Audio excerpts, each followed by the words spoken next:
नमस्कार, बहुत बहुत स्वागत है आप सभी का डीडी न्यूज पर। आप देख रहे हैं मिड डे प्राइम। मैं हूं निखिल सिंह और अगले 1 घंटे में हम बात करेंगे देश दुनिया की तमाम बड़ी खबरों की। बताएंगे कि दुनिया भर में कौन कौन सी खबरों पर है सबकी नजरें, क्या कुछ चल रहा है खेल और अर्थ जगत में, और कुछ झलकियां फिल्म, कला और संस्कृति के क्षेत्र से भी। लेकिन सबसे पहले बड़ी खबरें।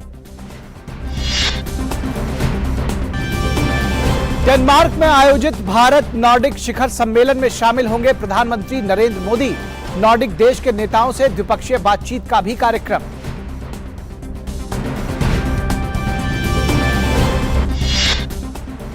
यूरोप दौरे के आखिरी दिन फ्रांस का भी दौरा करेंगे पीएम मोदी। राष्ट्रपति मैक्रों से करेंगे मुलाकात। यूक्रेन संकट समेत कई मुद्दों पर हो सकती है बातचीत।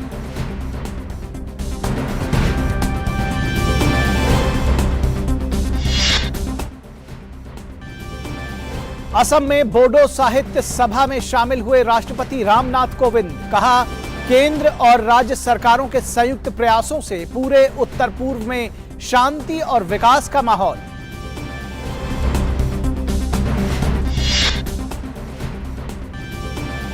राजद्रोह के आरोपी सांसद नवनीत राणा और उनके पति रवि राणा को मुंबई सत्र न्यायालय से मिली जमानत। आज शाम तक हो सकती है रिहाई।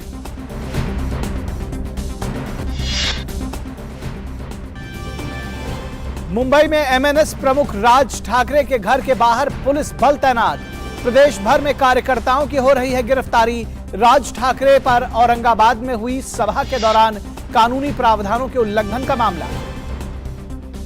और जोधपुर हिंसा के बाद काबू में हालात। अब तक 100 से ज्यादा लोगों की गिरफ्तारी और लगभग 13 एफआईआर दर्ज।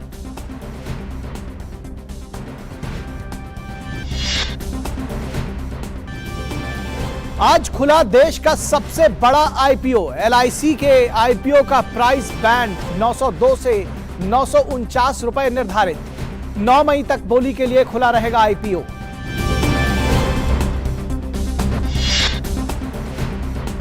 और इंग्लिश क्लब लिवरपूल ने चैंपियंस लीग के फाइनल में बनाई जगह। क्लियरेसिल्स को सेमीफाइनल में दी मात। वहीं सेमीफाइनल के दूसरे लेग में आज रियल मैड्रिड से होगा मैन सिटी का मुकाबला।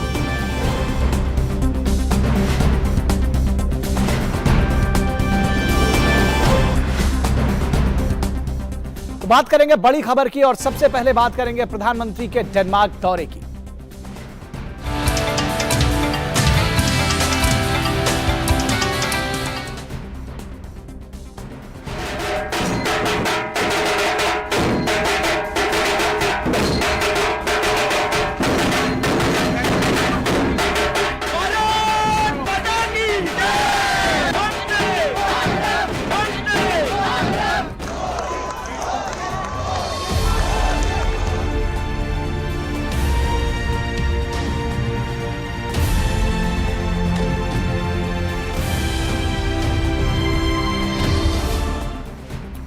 प्रधानमंत्री नरेंद्र मोदी के यूरोप दौरे का आज आखिरी दिन है और पीएम ने एक ट्वीट संदेश में अपना आज का एजेंडा बताया है। उन्होंने कहा कि वो भारत नॉर्डिक शिखर सम्मेलन और नॉर्डिक नेताओं के साथ द्विपक्षीय वार्ता में शामिल होंगे, जिसके बाद वो फ्रांस के राष्ट्रपति इमैनुअल मैक्रों के साथ बातचीत करने के लिए पेरिस के लिए रवाना हो जाएंगे।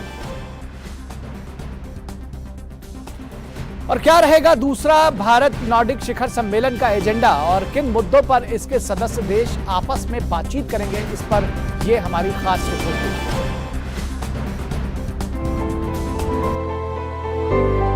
यूरोप की 3 देशों की यात्रा के दूसरे चरण में पीएम मोदी डेनमार्क यात्रा के दौरान दूसरी भारत नॉर्डिक शिखर बैठक में भाग लेंगे।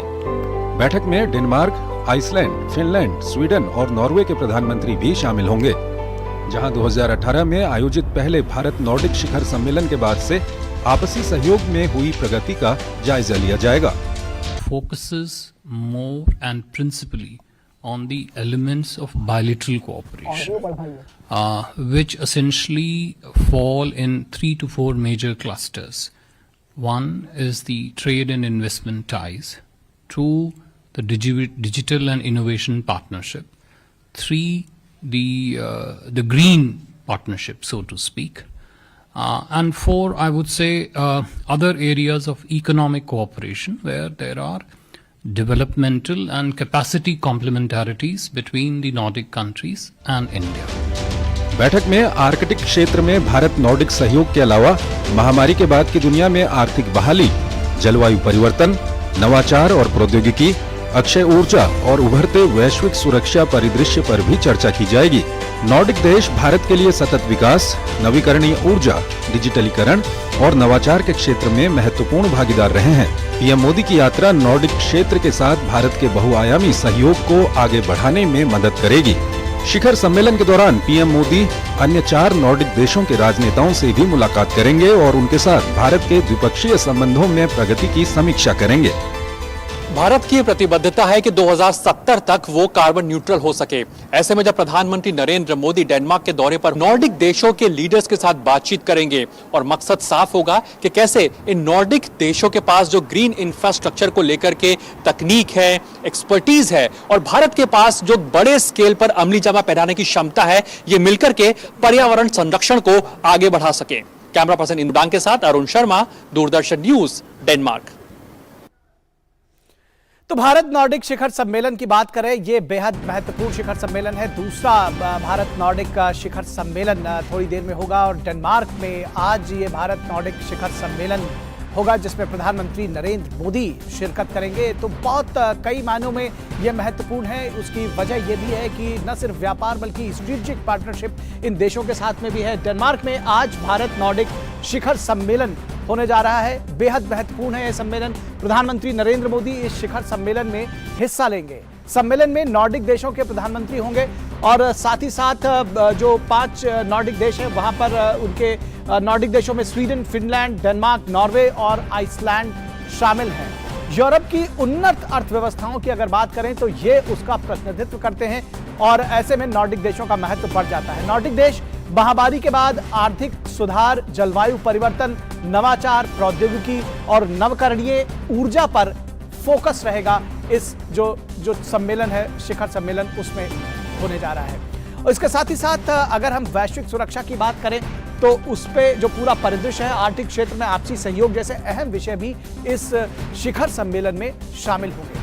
इसके साथ ही साथ स्वच्छ ऊर्जा, स्वच्छ प्रौद्योगिकी, पर्यावरण समाधान, बंदरगाह का आधुनिकीकरण, खाद्य प्रसंस्करण के क्षेत्र और स्वास्थ्य के क्षेत्र में ये जो नॉर्डिक देश है बड़ी ताकत है और भारत भी इन क्षेत्रों पर उसका फोकस है। ऐसे में भारत के साथ में इन देशों का जो आपस में गठजोड़ है और जो समन्वय है वो आगे जा सकता है। कृषि के बुनियादी ढांचे, कौशल विकास और नवाचार के क्षेत्र में भी नॉर्डिक देशों की अहमियत है और इन क्षेत्रों पर भारत का भी फोकस है। तो यहाँ पर इन दोनों देशों के बीच में, इन बल्कि 6 देशों के बीच में आगे बढ़ा जा सकता है। भारत और नॉर्डिक देशों की अनूठी ताकत दोनों पक्षों से व्यापार और निवेश को और बढ़ावा देने की क्षमता रखती है। तो ये बात समझी जा सकती है कि किस तरह से दोनों देशों के बीच में, या ये कहें कि इन 6 देशों के बीच में आपस में जो कॉपरेशन का, जो सहयोग का जो क्षमता है वो कहीं ज्यादा है। और ऐसे में इस बात को समझा जा सकता है कि जब भारत और नॉर्डिक देशों के प्रमुख आपस में बैठेंगे तो तमाम ऐसे विषय होंगे, खासतौर पर व्यापार और वाणिज्य भी, जिस पर फोकस रहेगा।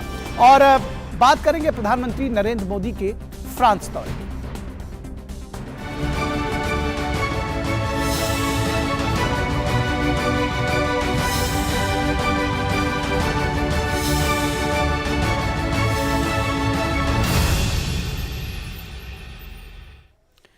तो अपनी यात्रा के अंतिम चरण में प्रधानमंत्री नरेंद्र मोदी कुछ समय के लिए फ्रांस की राजधानी पेरिस में रुकेंगे और राष्ट्रपति इमैनुअल मैक्रों से मुलाकात करेंगे।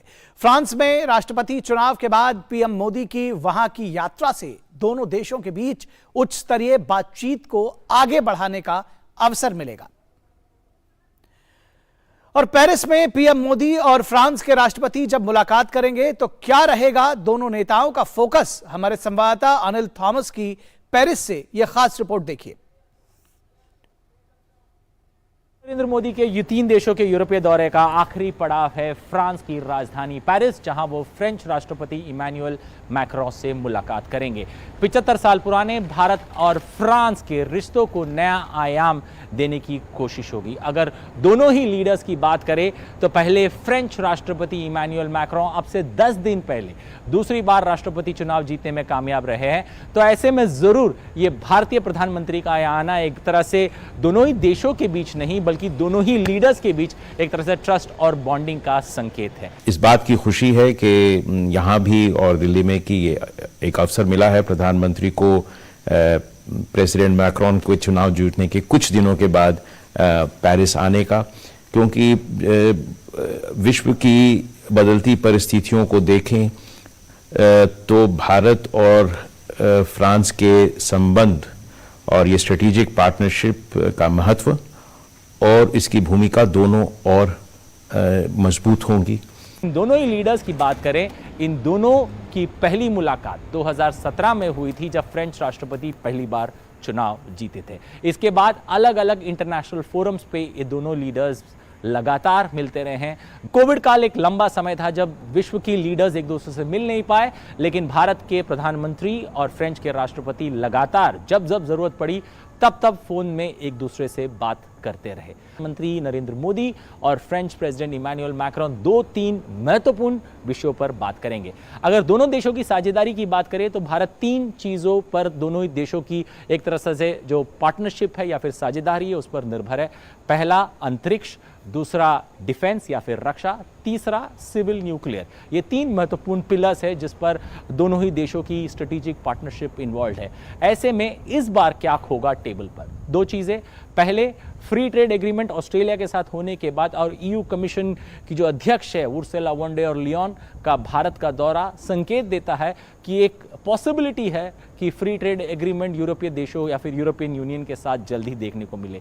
इसके अलावा इंडो पैसिफिक रीजन में जो चैलेंजेस दिख रहे हैं उस चैलेंज में फ्रांस और भारत समझते हैं कि वो एक दूसरे के ट्रस्टेड या फिर लॉयल पार्टनर्स है और कोशिश होगी कि उसी को आगे ले जाने की।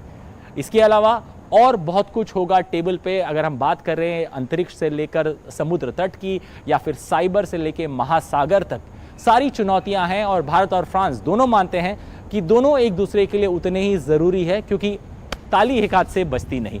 इसीलिए ये दोनों देश महत्वपूर्ण एक इंपॉर्टेंस देते हैं अपने इस साझेदारी या फिर अपनी इस डिप्लोमेटिक रिलेशंस को आगे ले जाने के लिए। अगर दोनों ही देशों की एक और बात की जाए तो दोनों ही देश यहाँ कोशिश करेंगे जो विश्व ऑर्डर है या फिर वर्ल्ड ऑर्डर है उसमें जिस तरह के क्राइसिस है, जिस तरह की चुनौतियां हैं, जिस तरह के विकल्प है, यूरोप एज ए कॉन्टिनेंट के रूप में प्रधानमंत्री नरेंद्र मोदी और फ्रेंच राष्ट्रपति इमैनुअल मैक्रोन की कोशिश हमेशा यही रही है, शांति और वार्तालाप 2 महत्वपूर्ण कड़ी हैं अगर इस युद्ध या फिर इस कॉन्फ्लिक्ट को रोकने के लिए। और मैं कहूँगा एक बार फिर कोशिश यही होगी कि यही बात ये दोनों ही लीडर्स किसी न किसी फोरम में समझाने की, ताकि यूरोपियन कॉन्टिनेंट या फिर विश्व को शांति मिल सके। कैमरा पर्सन संजय जैना और मेरे सहयोगी बिमलेंदु कुमार पांडे के साथ Anil Thomas, DD news, Paris.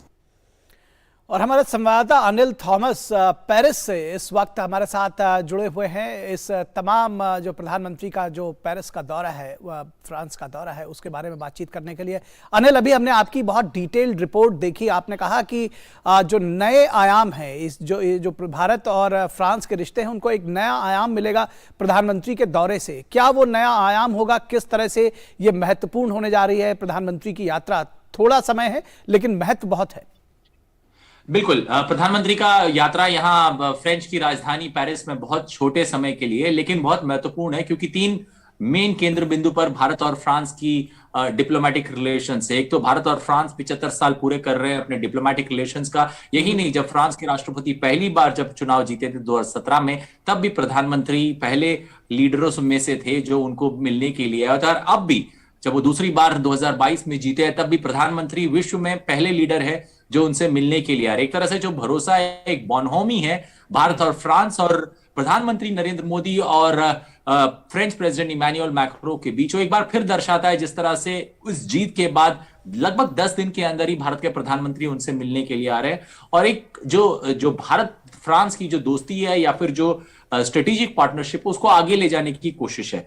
2-3 मुद्दों पर भारत और फ्रांस की जो पार्टनरशिप है, स्ट्रेटेजिक पार्टनरशिप, वो निर्भर है। सबसे पहले रक्षा, दूसरा अंतरिक्ष, तीसरा सिविल न्यूक्लियर कॉपरेशन। ये 3 मेन केंद्र बिंदु है या 3 मेन पिलर्स है भारत फ्रांस के स्ट्रेटेजिक रिलेशनशिप का। इसी के बीच अगर आज जो टेबल पर जो चर्चाएं होंगी, सबसे पहले ईयू के जो कमीशन के प्रेसिडेंट है उर्सुला वॉन डेर लियन, वो जब भारत आई थी अब से कुछ दिन पहले, संकेत दिया है उन्होंने कि ईयू फ्री ट्रेड एग्रीमेंट के लिए लंबे समय से फंसा हुआ है, लगभग एक दशक से ज्यादा ईयू में फ्री ट्रेड की जो कोशिश है वो फंसी हुई है। तो एक संकेत दिखता है यहां कि फ्री ट्रेड एग्रीमेंट के लिए ईयू ओपन है। अगर ईयू ओपन है तो 27 देश है ईयू में, और फ्रांस की बहुत बड़ी भूमिका है उसमें, जिस तरह से फ्रांस भारत के लिए मदद करेगा अगर फ्री ट्रेड एग्रीमेंट होता है। अगर फ्री ट्रेड एग्रीमेंट होता है, भारत में बहुत ज्यादा इन्वेस्टमेंट आएगा, इससे भारतीय उद्योगों और भारतीय इंडस्ट्रीज को बहुत बड़ा फायदा होगा। दूसरा सबसे बड़ा विषय Indo Pacific ocean. Indo Pacific region बहुत सेंसिटिव रीजन है, और मेरे हिसाब से फ्रांस समझता है भारत की जरूरत और भारत समझता है फ्रांस की जरूरत, क्योंकि दोनों को हाथ मिलाकर चलना होगा, क्योंकि कोर पार्टनर्स है और दोनों के लिए वो रीजन स्ट्रेटेजिकली इंपॉर्टेंट है। और फ्रांस समझता है कि भारत की महत्वपूर्णता उधर इंडो पैसिफिक रीजन में बहुत ज्यादा है, और फ्रांस के लिए भारत सबसे बड़ा ट्रस्टेड पार्टनर है। इसके अलावा महासागर से लेके साइबर सिक्योरिटी, अंतरिक्ष से लेके डीप सी ओशंस और इनोवेशन, एजुकेशन, ये जो अदर एलाइड जो हमारे इंडस्ट्रीज है उनके लिए बहुत ज्यादा यहाँ बातें या फिर बहुत ज्यादा कुछ करने की कोशिश जरूर होगी। लेकिन कुल मिलाकर देखें, तीन मेन पिलर्स मैंने बताया, तीन मेजर टॉपिक्स होंगे जिन पर आज प्रधानमंत्री नरेंद्र मोदी और फ्रेंच राष्ट्रपति इमैनुअल मैक्रोन एक दूसरे से बात करेंगे और एक रीइंफोर्समेंट करने की कोशिश करेंगे भारत फ्रेंच रिश्तों को। जी, एक बात आपसे समझना चाहेंगे संक्षेप में, जो बदलता हुआ वर्ल्ड ऑर्डर है, चाहे वो बिजनेस और ट्रेड के संदर्भ में हो पोस्ट कोविड, या फिर रूस यूक्रेन युद्ध के विशेष मुतल्लिक हो, खासतौर पर यूरोप उससे बहुत प्रभावित है, इंडिया से बहुत सारी एक्सपेक्टेशंस है। ऐसे में क्या इस तरह के मुद्दे भी दोनों देशों के जब शीर्ष बैठेंगे, प्रमुख बैठेंगे, तो उनके बीच में इस तरह की बातचीत भी हो सकती है? क्या इन विषयों पर भी बात होगी? देखिए, आज के परिकुल में अगर देखें तो यूरोप जो एक क्षेत्र है वो मेरे हिसाब से सबसे ज्यादा चुनौतियों और विकल्पों का सामना कर रहा है, क्योंकि जो रूस और यूक्रेन के बीच जो कॉन्फ्लिक्ट हो रही है उसमें मेरे हिसाब से पूरा कॉन्टिनेंट एक तरह से इफेक्ट हो रहा है। और इस कॉन्टिनेंट के इफेक्ट होने से कुल मिलाकर देखिए तो फ्रांस की बड़ी भूमिका रही है। जिस तरह से फ्रांस ने कोशिश की यूक्रेन के राष्ट्रपति और पुतिन को एक दूसरे के सामने बिठा के बात करने की एक बार कोशिश जरूर हुई, तो फ्रांस बार बार पहल कर रहा है कि किसी तरह से कोशिश हो सके कि ताकि ये जो युद्ध चल रहा है लगभग 2 महीने से ज्यादा हो चुका है, अपने तीसरे महीने में एंटर कर चुका है, उसको किसी तरह से रोकने की या किसी तरह से उस पर डायलॉग करके खत्म करने की। अगर भारत की भूमिका की बात करें, मैं कहूंगा भारत भी बिल्कुल उसी भूमिका में है। भारत भी हमेशा से डायलॉग या फिर पीस टॉक्स की बात कर रहा है, क्योंकि वही एक विकल्प दिखता है अगर ये दो यूरोपीय देश जब एक दूसरे से लड़ रहे हैं। ऐसे में भारत की भी सोच वही है कि peace and dialogue is the only way forward. इस विषय में मैं कहूंगा जरूर आज की तारीख में जब भी कोई बायलैटरल मीटिंग होती है या फिर जो मल्टी लैटरल मीटिंग्स होती है, उसमें मेरे हिसाब से यूक्रेन क्राइसिस के बिना कभी बातें समाप्त नहीं होती, और यूक्रेन क्राइसिस जरूर एक दोनों ही लीडर्स के बीच बात के दौरान जरूर इसकी चर्चा होगी। और जानकारी यही थी कि कल जब हम यहाँ के जो असेंबली है वहां के हम जो डेप्यूटी से मिले थे, तब उन्होंने कहा कि मैक्रोन अपने दूसरे काल में यानी दूसरे कार्यकाल में सबसे पहला काम उन्होंने जो किया, उन्होंने पुतिन से कल लगभग 2 घंटे बात की। तो मैं कहूंगा कोशिश वही है, और मैं कहूंगा उसके अंदर जो भी फ्रूटफुल बातें हुए उसकी जरूर चर्चा होगी भारत के प्रधानमंत्री और फ्रेंच राष्ट्रपति के बीच। और सबसे बड़ा इंपॉर्टेंट बात यही है, क्योंकि यूरोप एज ए कॉन्टिनेंट सफर करेगा अगर ये लड़ाई लंबी चली, तो इसके लिए कोशिश यही होगी, और कहीं ना कहीं सब धीरे धीरे खिंच जाएंगे इस लड़ाई के अंदर, नेटो देश और सब खिंच जाएंगे। तो कोशिश यही होगी कि जितना जल्दी हो सके इसको रोक सके, और डायलॉग रूस के राष्ट्रपति पुतिन से फ्रांस के राष्ट्रपति कोशिश कर रहे हैं, भारत के प्रधानमंत्री का उनसे अच्छा संबंध है, भारत रूस के अच्छे संबंध है, तो कोशिश यही की जाएगी कि इसको एक्सप्लोर किया जाए ताकि किसी ना किसी रास्ते हमें शांति और अमन की ओर बढ़ सके। निश्चित तौर पर एक अगर वन लाइनर या बहुत संक्षेप में जवाब आपसे चाहेंगे, जिस तरह से बदलता हुआ वर्ल्ड ऑर्डर है, आपने कहा स्ट्रेटेजिक पार्टनरशिप जो है भारत और फ्रांस की बहुत महत्वपूर्ण है, रक्षा क्षेत्र में जो सहयोग और समझौते हैं, क्या उन पर भी बात उसको आगे बढ़ाने की बात होगी इस बदलते हुए वैश्विक घटनाक्रम के विशेष संदर्भ में? देखिए, अगर देखें तो जिस तरह से बहुत लंबे समय से कोशिश थी कि जो यूरोपियन कंट्रीज थे वो अपने डिफेंस की जो रिक्वायरमेंट है उसको बढ़ाए, लेकिन देखिए एक रूस और यूक्रेन की लड़ाई ने पूरे यूरोपियन यूनियन में जिस तरह से सडनली सारे नेटो कंट्रीज ने अपने डिफेंस एक्सपेंडिचर को बढ़ा दिया, तो डिफेंस एक्सपेंडिचर बढ़ने का मतलब है स्ट्रेटेजिकली हर यूरोपीय देश अपने डिफेंस पर खर्चा ज्यादा कर रहा है। जर्मनी ने ऑलरेडी इंडिकेट किया कि वो लगभग 2% अपने जो टोटल बजट है उससे 2% वो डिफेंस के लिए लगाएंगे। तो फ्रांस भी बिल्कुल उसी पहल के पर निकल पड़ेगा, क्योंकि फ्रांस के लिए भी जरूरत होगी, क्योंकि जर्मनी के बाद यूके के ब्रेक्सिट से बाहर होने के बाद मैं कहूंगा फ्रांस सबसे बड़ा या फिर सेकंड डिसाइडिंग फैक्टर है ईयू में, और फ्रांस के पास फिलहाल ईयू का प्रेसिडेंटशिप भी आने वाला है अब से कुछ समय में। तो कुल मिलाकर देखें तो प्रेशर जरूर है हर देश पर डिफेंस के बजट को या फिर डिफेंस एलोकेशन को इंप्रूव करने का। और मैं कहूंगा भले ही रूस और यूक्रेन लड़ रहे हैं, लेकिन नेटो के सारे देश एक तरह से लंबे समय तक जो डिफेंस एक्सपेंडिचर वह बात नहीं कर रहे थे। मैं कहूंगा एक साथ मतलब एक फोर्स आया है सडनली डिफेंस एक्सपेंडिचर पे स्पेंड करने का। और बार बार फ्रेंच के जो राष्ट्रपति है या फिर फ्रेंच की जो हमारी स्ट्रेटेजिक पार्टनरशिप है उसमें बार बार डिफेंस कॉपरेशन की बार बार बात रही है। और डिफेंस कॉपरेशन यही नहीं, सिर्फ हार्डवेयर ही नहीं, मेरे हिसाब से टेक्नोलॉजिकल नो हाउ भी देने के लिए तैयार धीरे धीरे। बिल्कुल बिल्कुल। चलिए, बहुत शुक्रिया इस तमाम बातचीत और जानकारी के लिए। आप नजर बनाए रखिए, हम आपसे और भी अपडेट्स लेते रहेंगे as and when it develops. बहुत शुक्रिया। और अब बात करेंगे ताजा खबर की।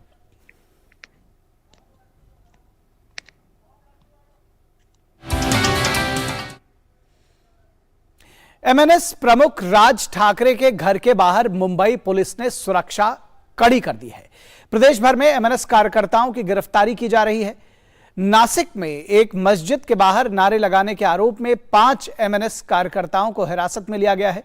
उधर पुणे में भी खालकर हनुमान मंदिर में महाआरती करने के बाद महाराष्ट्र पुलिस ने एमएनएस के महासचिव अजय शिंदे सहित 6 अन्य को हिरासत में ले लिया है। पुणे के ही पिंपरी चिंचवाड़ में पार्टी की शहर इकाई के अध्यक्ष सचिन चिखाले को भी हिरासत में ले लिया गया है। नासिक से भद्रकाली के इलाके में नारेबाजी के आरोप में पुलिस ने 13 अन्य एमएनएस कार्यकर्ताओं को हिरासत में लिया है। महाराष्ट्र में लाउडस्पीकर विवाद के बीच करीब 250 से ज्यादा एमएनएस कार्यकर्ताओं को हिरासत में लिया गया है। राज ठाकरे की ओर से लाउडस्पीकर को लेकर दिए गए अल्टीमेटम का कल आखिरी दिन था, जिसका असर आज न सिर्फ पुलिस बल्कि मस्जिदों पर भी दिखा है। मुंबई और उसके आसपास की कई मस्जिदों ने आज सुबह अजान के दौरान लाउडस्पीकर बंद कर दिए। राज ठाकरे ने धमकी दी थी कि 3 मई तक सभी मस्जिदों से लाउडस्पीकर हटा लिए जाएं। अगर इसके बाद किसी मस्जिद पर लाउडस्पीकर अजान होते हुए मिला तो वहां उनके कार्यकर्ता यानी मनसे कार्यकर्ता हनुमान चालीसा का पाठ करेंगे।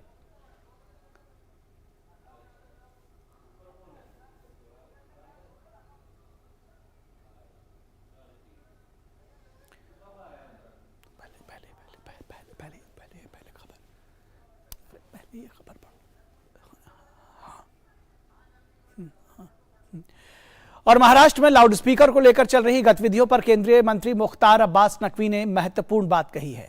उन्होंने कहा कि यूपी में की गई व्यवस्था को सिर्फ एक समझना चाहिए कि वो एक मॉडल है और उसको एक मॉडल की तरह लेना चाहिए। नकवी ने कहा कि समाज में सौहार्द को बिगाड़ने की कोशिश करना गलत है। एक मॉडल के रूप में लीजिए, यहाँ पर योगी आदित्यनाथ जी ने ध्वनि प्रदूषण के जो नॉर्म्स हैं उसके तहत खुद अपने घर से कार्रवाई शुरू की। सभी धर्मों के धर्मस्थलों पर अगर आप देखें तो लोगों ने अपने आप ध्वनि प्रदूषण के जो भी नॉर्म्स हैं उसका पालन किया और लाउड स्पीकर जो गैर ज़रूरी थे उनको हटाए। लेकिन अनफॉर्चुनेटली कुछ लोग जो है वो अब कहीं पे फैमिली फाइट चल रही है, कहीं पे वर्चस्व की लड़ाई चल रही है। तो इस वर्चस्व की लड़ाई में समाज के सौहार्द के ताने बाने को किसी भी तरह से नुकसान पहुंचाने की कोई भी अगर कोशिश करे तो ठीक नहीं है। और मुंबई से हमारे संवाददाता योगेश शीतल इस पूरी खबर पर हमारे साथ जुड़ रहे हैं। योगेश, अभी हमने मुख्तार अब्बास नकवी को सुना, उन्होंने कहा कि कहीं भाई भाई की लड़ाई चल रही है, कहीं वर्चस्व की लड़ाई चल रही है और ऐसे में जो सौहार्द है वो बिगड़ता है। कानून का पालन किया जाना चाहिए। यूपी एक एग्जाम्पल हो सकता है, क्या कहेंगे? देखिए लेकिन अगर आप किसी को देखेंगे तो जिस तरीके से ये जो पीक पर आया है तो से यही कहा जा सकता है कि शांति और साथ में जो पॉलिटिकल फ्रंट है दोनों ही मोर्चे पर जो है कि लड़ाई आप कह सकते हैं इस तरीके का, क्योंकि जो 2 पार्टियों के बीच का गतिरोध है वो धीरे धीरे आगे बढ़ रहा है। चाहे अगर आप चाहें तो उसको बीएमसी के चुनाव के भी सोच सकते हैं क्योंकि बीएमसी चुनाव काफी है। इसके अलावा अगर आप देखें कि किस तरीके से भारतीय जनता पार्टी की तरफ से बार बार कहा जा रहा है कि जो मैंडेट किया गया था चुनाव में उसमें उनको जो है बीट किया गया है। इन तीनों जो घटक दल है जिन्होंने सरकार बनाने की तरफ से तो इन सब चीजों की अगर आप परिप्रेक्ष्य में देखेंगे तो कई सारे निष्कर्ष जो है वो निकल के आएंगे। अगर आप कानूनी परिप्रेक्ष्य में देखें तो ऑलरेडी जो सीआरपीसी के तहत जो है नोटिस इशू किया जा चुका है। कई सारे जो कार्यकर्ता हमको इशू किया जा चुका है। कल नोटिस किया गया था। इसके अलावा औरंगाबाद में जो एक लोगों को सभा की विरासत ठाकरे की, उसके आलोक में जो है ऑलरेडी एफआईआर भी दर्ज किया जा चुका है। हालांकि उसमें किसी तरह की गिरफ्तारी नहीं हुई है, लेकिन कुछ एमएनएफ कार्यकर्ताओं को डिटेल पुलिस ने किया है। ये जो है ये सब डेवलपमेंट है। इस में अगर आप थोड़ी देर पहले देखिए तो राज ठाकरे ने एक प्रेस कॉन्फ्रेंस की है, मीडिया से बात की, उन्होंने कहा है जो मसला है ये सामाजिक है ना कि धार्मिक। देखिए राज ठाकरे को भी मालूम है कि मामला आखिरकार कोर्ट में जाएगा, क्योंकि जिस तरीके से एफआईआर हुआ है हो सकता है उनको डिटेल किया जाए, हो सकता है उनको कोर्ट में केस की नौबत आ सकती है। तो कहीं ना कहीं बचाव की जो आप कह सकते हैं जो विकास है वो ऑलरेडी यहाँ पे बनाई जा रही है और कहीं ना कहीं ये तैयारी की। अगर आप देखेंगे जो वो शब्द इस्तेमाल कर रहे हैं या जो उनका धरा है बोलने का, कहीं ना कहीं वो कानूनी तरफ से काफी कसे हुए बयान जो है बोल रहे हैं। अगर आप धार्मिक करेंगे तो हम भी उस लीड पर आ जाएंगे। इसके अलावा उन्होंने एक तरीके की अपील के सवाल खड़ा किया है पुलिस प्रशासन पर कि उसका रुख अब तक इस तरीके का क्यों नहीं कहा, क्यों नहीं जो अवैध लाउड स्पीकर है इसलिए उसको रिमूव किया गया, ऑर्डर को इस तरीके से कोई प्रशासन डिफाई कर सकता है। तो ये सब चीजें जो है वो की जा रही है। भारतीय जनता पार्टी की तरफ से इस मामले में जो है आप कह सकते हैं कि पर कदम जो है वो रखा जा रहा है। राज ठाकरे और एनएससी और फिलहाल जो है वो पुलिस स्पीड पे पूरे पटल पे दिख रहे हैं। दूसरी तरफ अगर आप देखें तो नवनीत राणा और रवि राणा का जो मामला है जेपीसी से जुड़ा हुआ है, उसको आज जमानत दे दी गई है। हालांकि शाम तक या कल सुबह तक हो सकते हैं, लेकिन ये पूरे मामले में जब केंद्र में ये पूरा मामला आया था तो उनकी ये दो नाम काफी जो है वो सरगर्मी से उठे थे। तरफ से जो बयान किए गए थे इस तरीके से आक्रामक शैली अख्तियार की गई। इन सब चीजों पर भी काफी ज्यादा जो महाराष्ट्र का पॉलिटिकल टेम्परामेंट है वो काफी ज्यादा जो है वो ठीक हुआ और फिलहाल जो है यही कह सकते हैं कि कानूनी मोर्चे के साथ साथ पॉलिटिकल फ्रंट पे डेवलपमेंट जो महाराष्ट्र में हो रहा है वो काफी इंपॉर्टेंट है। निश्चित तौर पर एक सवाल आपसे समझना चाहेंगे। सबसे पहले तो ये कि क्या राज ठाकरे की गिरफ्तारी हो सकती है आज या आने वाले दिनों में, उसको लेकर के आपको अगर अपडेट या आपको जो चांसेस लग रहे हैं वो बताइए। दूसरी बात ये भी समझना चाहेंगे जो सरकार में शामिल दल हैं, चाहे वो शिवसेना हो या फिर कांग्रेस हो और शरद पवार की पार्टी हो एनसीपी, इनका क्या रुख है अलग अलग, क्योंकि कई बार ये देखने में आता है कि तमाम मुद्दों पर ये मतभन्नता की स्थिति में होते हैं ऐसे की इश्यूज पे। देखिए राज ठाकरे की गिरफ्तारी जो है वो बेसिकली लीगल कॉल से ज़्यादा पॉलिटिकल कॉल होगी महाराष्ट्र में, क्योंकि राज ठाकरे किसी पार्टी के कार्यकर्ता नहीं है बल्कि उनकी एक अपनी पार्टी है और एक उसका अपना जनाधार है। अलग बात है कि उनका प्रतिनिधित्व जो है विधानसभा या विधान परिषद या पार्लियामेंट में उस तरीके का नहीं है, लेकिन उनकी एक पार्टी है और उसका एक कार्यकर्ता है जो उनसे सिंपैथेटिक है। दूसरी बात यह भी है कि वो भी एक ठाकरे खानदान से ही अगर आप देखेंगे तो वहाँ से वो आते हैं, इसलिए उनकी गिरफ्तारी किस तरीके से जो यहाँ पे चीज़ों को है वो उसको इंटेंसिफाई करेगी, तो इसका पूरा कैलकुलेशन जो है वो करके ही महाराष्ट्र पुलिस या महाराष्ट्र के जो भी होम मिनिस्ट्री है वो कोई कॉल लेगी। पहली बात।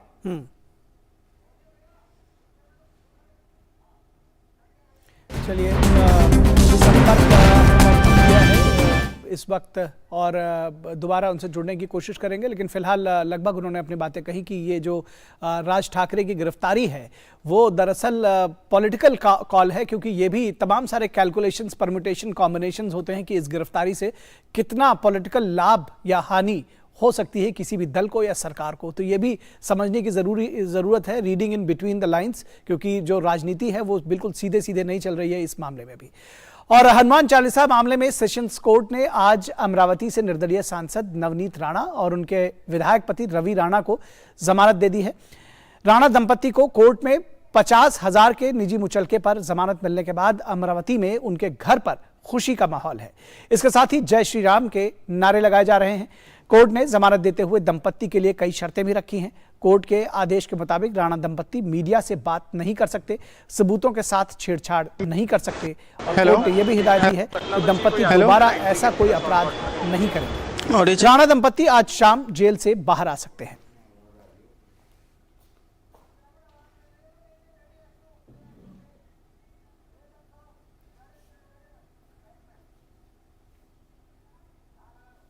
बेल एप्लीकेशन नवनीत कौर राणा और उनके हस्बैंड रवि राणा की कोर्ट ने अलाउ कर दी है।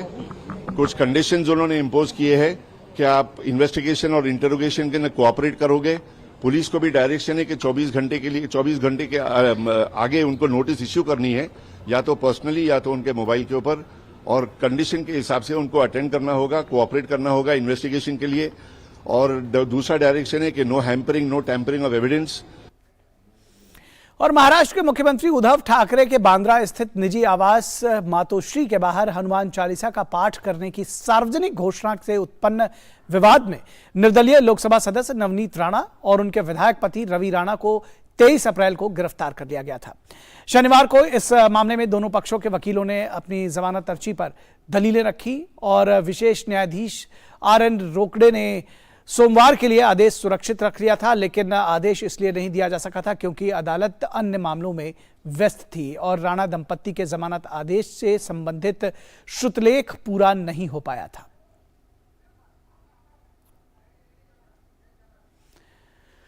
और अब खबर जोधपुर से, जहां भड़की हिंसा के बाद स्थिति तनावपूर्ण तो है लेकिन फिलहाल काबू में है। यहां अब भी कर्फ्यू लागू है।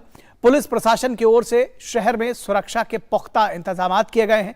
इसमें deputy SP, additional SP, inspector और हर रैंक के अधिकारी मौजूद हैं। इसके अलावा शांति समिति की बैठक भी शहर में की जा रही है। इसमें तमाम धर्मगुरुओं के साथ ही साथ तमाम मसलों पर बातचीत करने के बाद कुछ हल निकालने पर जोर दिया जा रहा है। सवाल यह भी है कि जिन बच्चों की परीक्षाएं चल रही हैं उनके लिए क्या व्यवस्था है, तो उन्हें किस तरह की किसी भी तरह की दिक्कत ना हो, इसका खास ध्यान रखना जरूरी है। उनके डॉक्यूमेंट देखकर उन्हें फिलहाल भेजा जा रहा है। उपद्रवियों के खिलाफ कार्रवाई की बात अगर करें तो अभी तक पुलिस ने 100 से अधिक लोगों को गिरफ्तार किया है और लगभग 13 FIR दर्ज की है। पुलिस ने लोगों से लगातार शांति बनाए रखने की अपील की है। जोधपुर में ईद से पहले सोमवार देर रात 2 समुदाय के लोग आपस में आमने सामने आ गए थे, जिसके बाद उनके बीच में झड़प हुई थी। अभी का परिस्थिति बिल्कुल कल दोपहर से ऐसा कोई घटना नहीं हुई। परिस्थिति अभी कंट्रोल में है और पर्याप्त जाब्ता लगे हुए हैं। मोर देन 100 जो है नंबर्स है अरेस्ट का। FIR अभी तक 13 FIR रजिस्टर्ड है। और इस पूरी खबर पर फोन लाइन से जोधपुर से हमारे संवाददाता मुरारी गुप्ता जुड़ रहे हैं। मुरारी, सबसे पहले तो ताज़ा अपडेट दें, क्योंकि खबरें बता रही हैं कि शांति पूरी तरह से बहाल है, कर्फ्यू लगा हुआ है, स्थिति तनावपूर्ण है लेकिन नियंत्रण में है। क्या जानकारी आप देंगे? जी बिल्कुल निखिल, आप ठीक कह रहे हैं। अभी हालांकि माहौल तनाव है, लेकिन जो जोधपुर के 10 थाना क्षेत्र है वहाँ कर्फ्यू लगा हुआ है और इंटरनेट पर पूरी तरह पाबंदी है। अभी जहाँ तक विपक्षी भारतीय जनता पार्टी की बात है तो वो लगातार राज्य सरकार पर, अशोक गहलोत सरकार पर स्पष्टीकरण की नीति का अपनाने का आरोप लगाते रहे और वो कहते रहे कि पिछले 1 महीने में जिस तरह की घटनाक्रम राजस्थान में हुए हैं, पहले करौली की बात करें, फिर अलवर के राजगढ़ की बात करें और अब जोधपुर की बात करें, तो लगातार कानून व्यवस्था फेलियर की आरोप भारतीय जनता पार्टी लगाते रही है। ये लोग कहते रहे कि इंटेलिजेंस फेल्योर भी कहीं न कहीं है, क्योंकि जिस तरह सोमवार ईद की रात की घटनाक्रम जो हुआ था, उसके बावजूद सुबह जिस तरह पत्थरबाजी की घटना हुई, वो कहीं न कहीं पुलिस और प्रशासन का बड़ा फेल्योर जिसको कहना चाहिए वो माना जा सकता है। क्योंकि रात में 2-3 घंटे तक लगातार एक तथाकथित चौराहे पर झंडे को लेकर विवाद रहा। उसके बाद नमाज के बाद जिस तरह का घटनाक्रम हुआ, लगभग 100 से ज्यादा गाड़ियों तोड़ाफोड़ी हुई, कुछ लोग गंभीर रूप से घायल हुए, तो उसको लेकर भारतीय जनता पार्टी लगातार कह रही है कि राजस्थान में जो पुलिस का इकबाल है, प्रशासन का जो इकबाल है, वो कहीं ना कहीं कमजोर पड़ा है, कहीं ना कहीं कम हुआ है। और अभी आज जो केंद्रीय मंत्री है गजेंद्र सिंह शेखावत है और भारतीय जनता पार्टी के प्रदेश अध्यक्ष डॉक्टर सतीश पूनिया, दोनों ने अपने बयानों में ये आरोप लगाया है कि मुख्यमंत्री अशोक गहलोत है वो कहीं ना कहीं पुष्टिकरण की नीति अपना रहे हैं, जिसकी वजह से इस तरह के विवाद राजस्थान में देखने को मिल रहे हैं। 2 बातें समझना चाहेंगे। एक तो क्या आरोपियों को, कितने आरोपियों को अभी तक चिन्हित किया जा सका है, यानी कि जो लोग इसमें शामिल रहे हैं क्या वो दंड के भागी होंगे, सभी ये समझना चाहते हैं। दूसरी बात, आपने कहा कि जो पुलिस प्रशासन है उसका इकबाल जो है वो नजर नहीं आ रहा है, उसको बनाए रखने के लिए इस तरह, क्योंकि आपने भी करौली की घटना का जिक्र किया, अलवर की घटना का जिक्र किया, एक के बाद एक तमाम घटनाएं हो रही हैं। सरकार का इकबाल बना रहे, पुलिस प्रशासन का इकबाल बना रहे, शांति व्यवस्था कायम रहे, इसके लिए क्या तरीके अपना रही है राज्य सरकार? बिल्कुल निखिल, आपने ठीक कहा कि विपक्षी पार्टियां, खासकर भारतीय जनता पार्टी लगातार मुख्यमंत्री अशोक गहलोत पर ये आरोप लगाती रही है कि वो इस तरह के मामलों में बहुत लचर नीति अपना रही है, खासकर चाहे करौली की बात हो या अलवर राजगढ़ की बात हो या जोधपुर की बात हो। हालांकि मुख्यमंत्री ने अभी अपने एक बयान में कहा है कि चूंकि राजस्थान में अगले साल चुनाव होने वाले हैं तो विपक्षी पार्टियां इस तरह का माहौल बनाने की कोशिश कर रही हैं। और उन्होंने ये भी दावा किया है कि ये तमाम घटनाक्रमों के बावजूद हमने यानी कि राजस्थान सरकार ने दंगा नहीं होने दिया है। तो इस तरह की बातें मुख्यमंत्री की तरफ से लगातार कही जा रही है कि चुनावी माहौल की वजह से हो सकता है इस तरह की घटनाक्रम विपक्षी पार्टियां वो लगातार बीजेपी पर आरोप लगाते रहे, खासकर बीजेपी के राष्ट्रीय अध्यक्ष उन पर भी उन्होंने सीधे सीधे आरोप लगाया था पिछली बार भी और अभी भी वो लगातार यही आरोप लगाते रहे। हालांकि उनका कहना है कि हमने बहुत बड़े जो दंगा है उसको होने से बचा लिया है।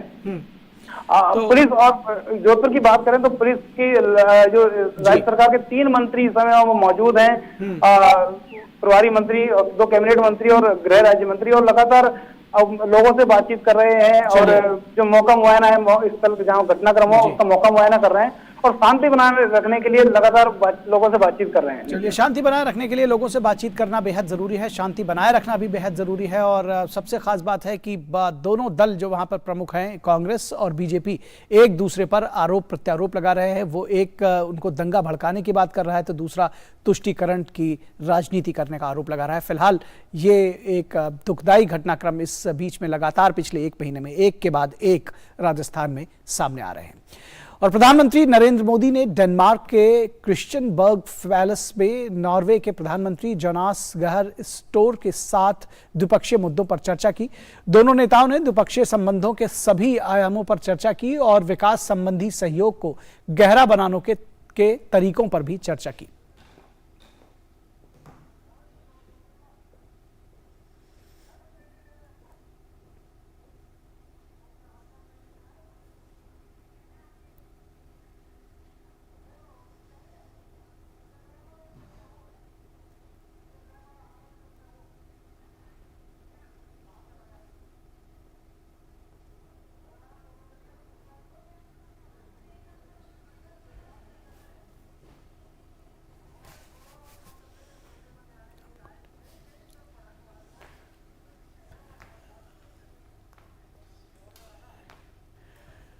तो प्रधानमंत्री नरेंद्र मोदी की नॉर्वे के प्रधानमंत्री के साथ द्विपक्षीय मुद्दों पर चर्चा हुई है, गर्मजोशी के साथ मुलाकात हुई है। और जिस तरह से ये मुलाकात है ये आप देख सकते हैं कि अपने आप में जो ये तस्वीरें हैं बहुत कहानी को अपने आप में बयां करती हैं कि किस तरह से गर्मजोशी के साथ इन दोनों देशों के नेताओं की मुलाकात हुई है। और ऐसे में जो चर्चा हुई है वो भी काफ़ी सार्थक और सकारात्मक हुई है। उसके तमाम बिंदु अभी कुछ समय में हम आपको अपडेट उस पर ज़रूर देंगे। और द्विपक्षीय संबंधों के सभी आयामों पर चर्चा हुई है, इस तरह की जानकारी दी गई है।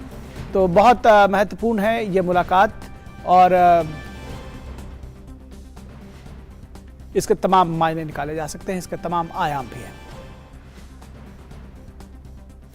और प्रधानमंत्री नरेंद्र मोदी ने एक वीडियो संदेश के माध्यम से आपदा अनुकूल अवसंरचना पर अंतर्राष्ट्रीय सम्मेलन 2022 को संबोधित किया।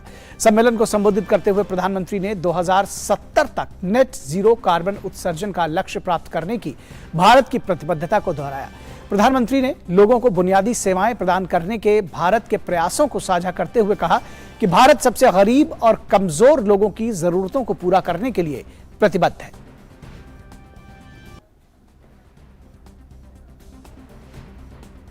Must be at the heart of any infrastructure growth story, and that is exactly what we in India are trying to do.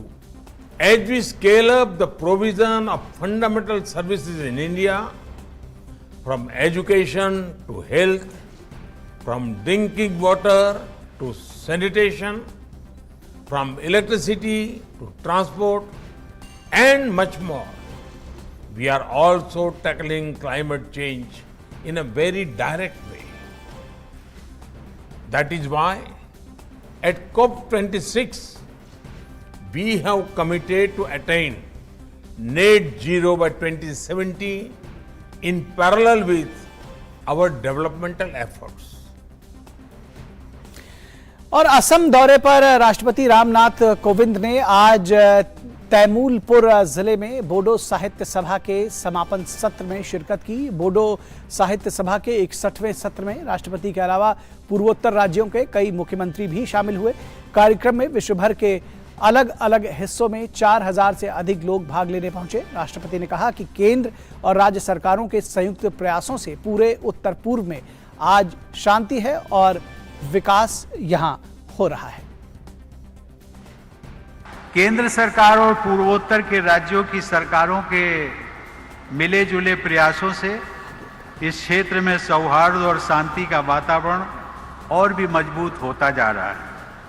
इस परिवर्तन के लिए मैं केंद्र सरकार, राज्य सरकार तथा बोडो क्षेत्र के सभी भाइयों और बहनों को बधाई देता हूं। इस बदलाव में विकास कार्यों की महत्वपूर्ण भूमिका है। और एक बार फिर बात करेंगे राज ठाकरे की, जिनका ताजा बयान आया है। एमएनएस प्रमुख ने कहा है कि धार्मिक स्थलों से लाउड स्पीकर को जब तक हटाया नहीं जाता तब तक हनुमान चालीसा जारी रहेगी। उन्होंने महाराष्ट्र नवनिर्माण सेना के कार्यकर्ताओं को भी परेशान करने का आरोप लगाया है। कुछ 1400 या 1500 कुछ मस्जिदें हैं और उसके ऊपर से 135 मस्जिदों के ऊपर सुबह 5 बजे के पहले जो सुप्रीम कोर्ट ने जो बताया वो नियम तोड़कर 135 मस्जिदों के ऊपर सुबह अजान लगाई गई लाउड स्पीकर के ऊपर। मैं पूछ रहा हूं महाराष्ट्र की पुलिस को, इन 135 मस्जिदों के ऊपर आप कौन सी कार्रवाई करने वाले हैं? आप हमारे कार्यकर्ताओं को पकड़ रहे हैं और इनके ऊपर कौन सी कार्रवाई कर रहे हैं? आपको मैं बता दूं कि ये एक दिन का आंदोलन नहीं है, ये जारी रहेगा। और इसके बाद भी जहां जहां पे ये जो सुप्रीम कोर्ट ने डेसिबल का जो नियम बताया है, मैंने आपको बताया कि सुप्रीम कोर्ट ने जो बताया है कि 45 से 55 तक डेसिबल होना चाहिए। अगर इसके आगे जाएंगे तो उनके ऊपर कार्रवाई होनी चाहिए, ये सुप्रीम कोर्ट ने कहा है। मैं देख रहा हूं कि कार्रवाई हो रही है या नहीं हो रही है, होगी या नहीं होगी, या सिर्फ हमारे ऊपर होगी। हम इस देश में, महाराष्ट्र में शांतता चाहते हैं, कोई दंगा फसाद नहीं चाहते। तो राज ठाकरे का ये ताज़ा बयान आया है और उन्होंने कहा है कि जो ऐसे लोग हैं उनके खिलाफ भी कार्रवाई होनी चाहिए और मस्जिदों पर से जो गैर कानूनी तरीके से लाउड स्पीकर बजाए जा रहे हैं सुबह 5 बजे से पहले, सुबह 6 बजे से पहले, उसको हटाया जाना चाहिए। और दक्षिण दिल्ली नगर निगम ने अवैध निर्माण और अतिक्रमण पर बुलडोजर चलाने की तैयारी कर ली है। आज से 13 मई तक अतिक्रमण हटाने की कार्रवाई में प्रशासन ने आज दक्षिण दिल्ली नगर निगम ने तुगलकाबाद के करनी सिंह शूटिंग रेंज के इलाके में अवैध निर्माण के खिलाफ कार्रवाई की। इसके अलावा ओखला और शाहीन बाग में अतिक्रमण हटाने के लिए एनडीएमसी ने एक्शन प्लान जारी किया है। शाहीन बाग समेत दिल्ली के 8 अलग अलग इलाकों में भी एमसीडी के बुलडोजर अवैध निर्माण के खिलाफ कार्रवाई कर रहे हैं। इस संबंध में दक्षिण और दक्षिण पूर्व डीसीपी को पत्र लिखा गया है। वहीं नगर निगम उपायुक्त ने दक्षिणी और दक्षिण पूर्वी जिले के पुलिस उपायुक्त को पत्र लिखकर पर्याप्त संख्या में पुलिस बल उपलब्ध कराने की मांग की है। और देश में जहां बेतहाशा गर्मी से लोग परेशान हैं, वहीं हैदराबाद, भुवनेश्वर, शिमला, जम्मू और चंडीगढ़ सहित कुछ क्षेत्रों में मौसम ने करवट ली है और लोगों को गर्मी से थोड़ी राहत मिली है। चंडीगढ़ में आज सुबह से ही गरज और चमक के साथ बारिश हुई। चंडीगढ़ में बीते मंगलवार को आसमान में दिन भर हल्के बादल छाए रहे और हवाएं भी चलती रहीं और अब बारिश के कारण यहां तापमान में गिरावट दर्ज की जा रही है। जम्मू कश्मीर में भीषण गर्मी और तपिश झेल रहे लोगों को आज थोड़ी राहत मिली। जम्मू कश्मीर के कई हिस्सों में बारिश होने से लोगों को चिलचिलाती गर्मी से राहत मिली। मौसम विज्ञान केंद्र श्रीनगर के अनुसार 6 मई तक जम्मू और कश्मीर के कुछ हिस्सों में बिजली गरजने के साथ बारिश होने की संभावना बनी रहेगी। और तेलंगाना में भी आज भारी बारिश के बाद हैदराबाद के कई हिस्सों में जलभराव देखा गया। हैदराबाद शहर के कई हिस्सों में बारिश के बाद सड़कों के किनारे जलभराव देखा गया।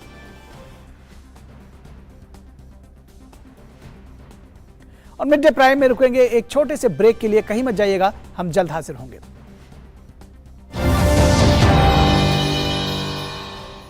देख पवन आ गया। पवन वहाँ क्यों बैठा है? तुझे टीबी है। लास्ट बेंच का मजा अकेले अकेले। पता है ना मुझे टीबी है। चल चल, तुझे पता है ना इलाज का असर शुरू होने के बाद टीबी के इन्फेक्शन का डर नहीं रहता। टिफिन में क्या है?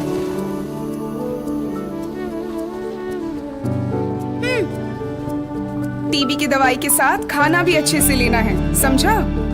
अपनों का जोड़ है टीबी का तोड़, तो फिर भेदभाव क्यों?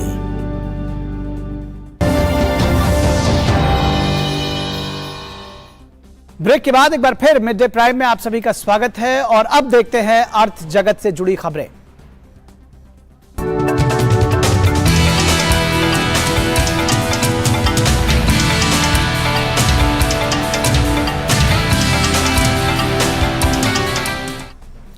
और अर्थ जगत की खबरों को लेकर जुड़ गए हमारे साथ में अजय मिश्र। अजय, बहुत स्वागत है आपका। क्या खबरें दिखाएंगे व्यापार प्राइम में?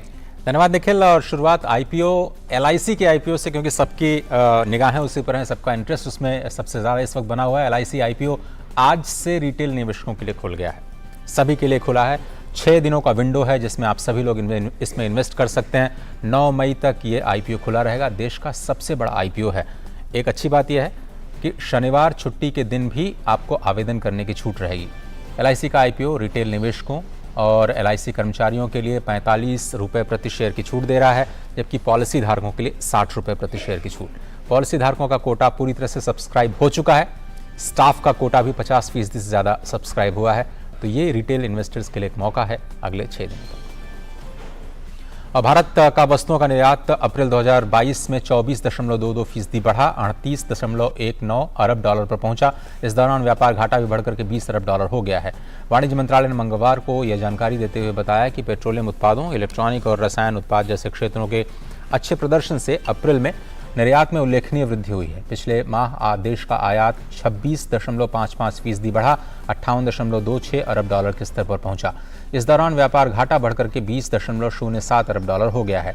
एक साल पहले की इसी अवधि में ये 15.29 अरब डॉलर के स्तर पर था।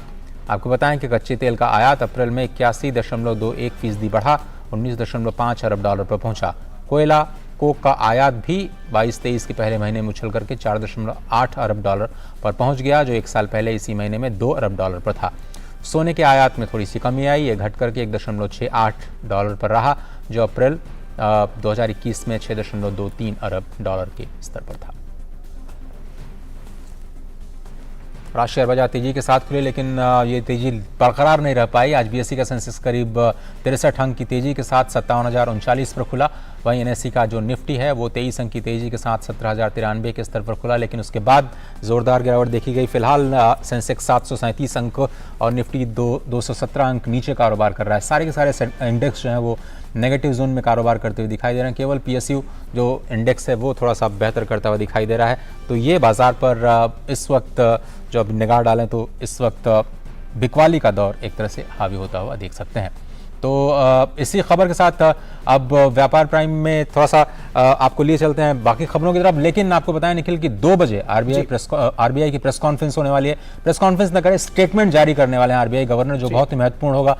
ट्रेड डेटा हमने आपको बताया, इन्फ्लेशन की स्थिति है, ब्याज दरों की क्या स्थिति होगी, तमाम मुद्दे हो सकते हैं जिस पर आज वो बात करेंगे। हमारी निगाह रहेगी और आपको हम पल पल की जानकारी देते रहेंगे। फिलहाल बिल्कुल, तो आज का दिन बेहद महत्वपूर्ण रहने वाला है व्यापार के लिहाज से। बहुत धन्यवाद अजय इन तमाम खबरों को हमारे दर्शकों तक लाने के लिए। और मिड डे प्राइम में फिलहाल वक्त है एक छोटे से ब्रेक का, कहीं मत जाइएगा, जल्द हाजिर होंगे।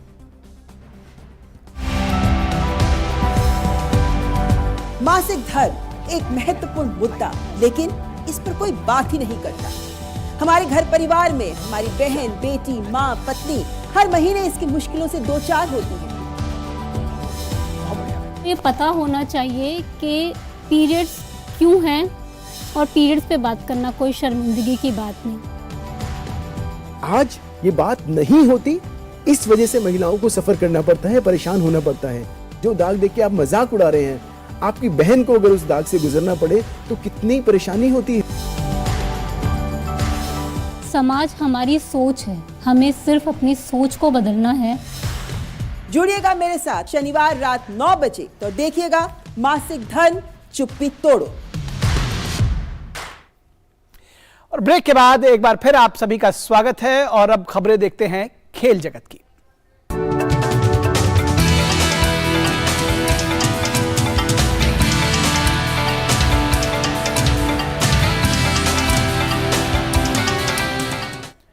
और खेल जगत की खबरें लेकर जुड़ चुके हैं गौरव हमारे साथ। गौरव, बहुत स्वागत है आपका। क्या खबरें दिखाएंगे हमारे दर्शकों को खेल जगत से?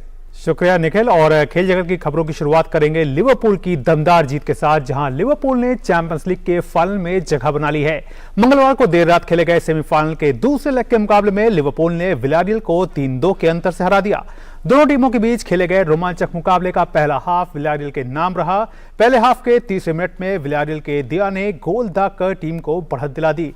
इसके बाद मुकाबले के 41वें मिनट में कोकलिन ने गोल दागकर लिवरपूल के खिलाफ टीम की बढ़त को 2-0 किया। हाफ टाइम तक स्कोर लाइन विलारियल के पक्ष में 2-0 रही, लेकिन मुकाबले के दूसरे हाफ में लिवरपूल ने बेहतरीन खेल दिखाते हुए मैच को अपनी झोली में डाल लिया। लिवरपूल के लिए पहला गोल 62वें मिनट में फैबिनो ने किया। इसके 5 मिनट बाद ही लुइस डायस ने गोल दागकर टीम को बराबरी पर ला दिया। इन 2 गोल के जोश से लबरेज लिवरपूल के लिए तीसरा गोल सादियो माने ने किया, जो कि 74वें मिनट में आया। इस तरह लिवरपूल ने मुकाबले को 3-2 से अपना बना लिया। लिवरपूल की टीम ने पहले लेग का सेमीफाइनल मुकाबला 2-0 से जीता था, यानी टीम ने 5-2 के एग्रीगेट के आधार पर चैंपियंस लीग के फाइनल में जगह बनाई। वहीं बात कर लेते हैं वहीं मैन सिटी की। अगर बात करें, वहीं आज रियल मैड्रिड और मैनचेस्टर सिटी के बीच सेमीफाइनल के दूसरे लेग का मुकाबला खेला जाएगा। यह मैच सैंटियागो बर्नब्यू स्टेडियम में खेला जाएगा। इन दोनों टीमों के बीच पहले लेग का सेमीफाइनल मुकाबला मैन सिटी ने 4-3 के अंतर से अपने नाम किया था। ऐसे में मैन सिटी की कोशिश इस अवे मुकाबले को जीतकर लगातार दूसरे साल चैंपियंस लीग के फाइनल में जगह बनाने पर होगी। गौरतलब है कि मैन सिटी को पिछले साल चैंपियंस लीग के फाइनल में चेल्सी के हाथों हार का मुंह देखना पड़ा था। वहीं रियल मैड्रिड की बात करें तो ये टीम 13 बार की चैंपियंस लीग का खिताब जीत चुकी है और टीम ने अभी हाल ही में ला लीगा का खिताब भी अपने नाम किया है।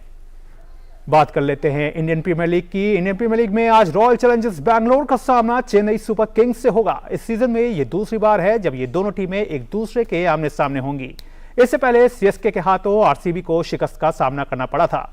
सीएसके की कप्तानी महेंद्र सिंह धोनी के हाथ में आने के बाद से टीम का आत्मविश्वास लौटा है। पिछले मुकाबले में चेन्नई सुपर किंग्स ने सनराइजर्स हैदराबाद को 13 रन से हराया था।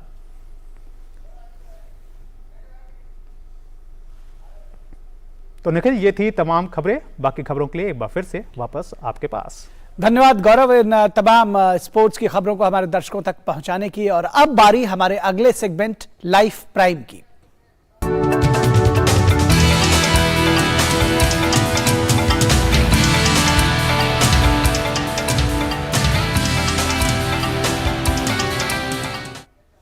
और बात करेंगे योग की। उत्तराखंड में 15,000 फीट की ऊंचाई पर योग करने के बाद भारत तिब्बत सीमा पुलिस यानी आईटीबीपी के जवानों ने अब सिक्किम में 17,000 फीट की ऊंचाई पर एक योग सत्र का आयोजन किया। इसका वीडियो और फोटो आईटीबीपी ने अपने ट्विटर हैंडल पर शेयर करते हुए लिखा, भारत तिब्बत सीमा पुलिस के हिमवीर आगामी अंतर्राष्ट्रीय योग दिवस 2022 की तैयारी में बर्फ की परिस्थितियों में 17,000 फीट की ऊंचाई पर योग सत्र के दौरान द रॉक नाम से मशहूर नाशपाती जैसे आकार वाले हीरे की नीलामी 11 मई को होगी। क्रिस्टी जेनेवा के जरिए नीलाम किए जाने वाले इस हीरे का वजन 228.31 कैरेट है। इस हीरे की पूर्व बिक्री की अनुमानित कीमत 2 से 3 करोड़ डॉलर है, लेकिन इसके और भी ऊंची कीमत में बिकने की उम्मीद की जा रही है। इस सफेद रत्न को 2 दशक पहले दक्षिण अफ्रीका में खोजा और पॉलिश किया गया था। इसके अलावा 11 मई को होने वाली नीलामी में पीले रंग का 205.07 कैरेट का हीरा भी होगा, जिसे द रेड क्रॉस डायमंड के नाम से जाना जाता है। तो मिड डे प्राइम के आज के अंक में बस इतना ही, लेकिन हम लगातार नजर बनाए हुए हैं प्रधानमंत्री नरेंद्र मोदी के यूरोप दौरे पर और आपको पल पल की जानकारी हम देते रहेंगे। हमें दीजिए इजाजत। नमस्कार।